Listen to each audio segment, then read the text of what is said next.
Andy, I'll start with you. I mean, it was somewhat surprising yesterday when the announcement was made that this address would happen, that we did see the market sell off intraday off the back of it. What would you be looking for tonight in this address that could either elevate or ease investor concerns?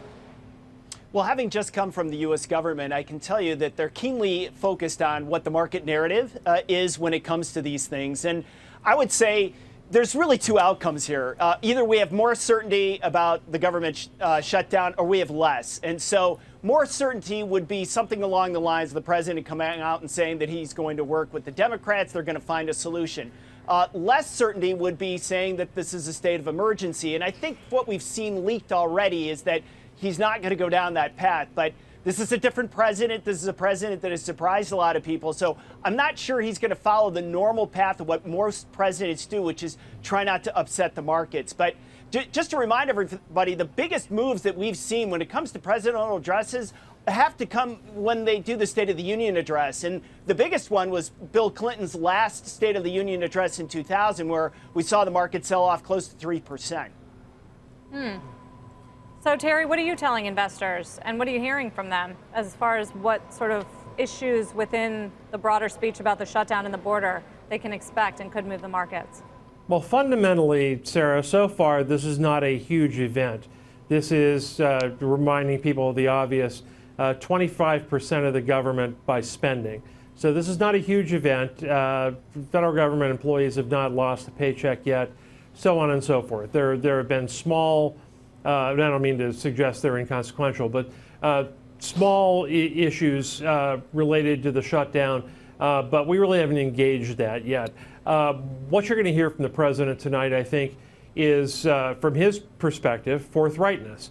They're going to continue. This is not a situation that is a particularly large issue from a market perspective, but it's a very fundamental issue in terms of border security, in terms of the security of the country, and they're going to try to run it that way. What markets are going to get out of this is this shutdown is going to last for a while, and as a result of it lasting for a while, what you're going to get is a marginal increase in uncertainty in the markets. Terry, stepping away from the market impact on this, has the significance of a presidential Oval Office primetime address decreased over time? I mean, you think of the importance of it during the Nixon administration, for example, versus today when you have a president who delivers his message as he thinks it on Twitter. Well, exactly so, Wilfred. What you have, I think, is, back in the Nixon days, or, even in, frankly, even in the early Obama days, social media was just getting going. And what you had is a world where an Oval Office address was a fairly momentous occasion. And now what you have is the president, the government on all levels, president, Congress, congressional leaders and the like, communicating every day.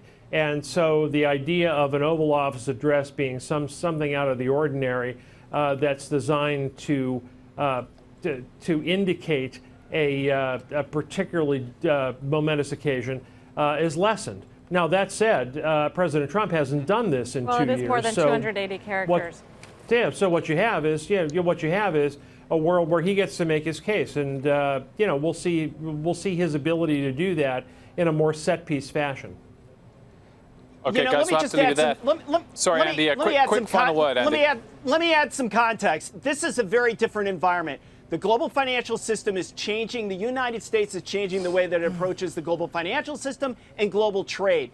Don't forget that. This is part of that. The government shutdown is one thing, but trade with China, are looking at trade agreements overall and the U.S. dollar overall, and how the U.S. fits into that. Those systems from back in World War II and Bretton Woods and GATT and World Trade Organization are all being called up into question right now. That's part of the driving uncertainty that's hitting the markets.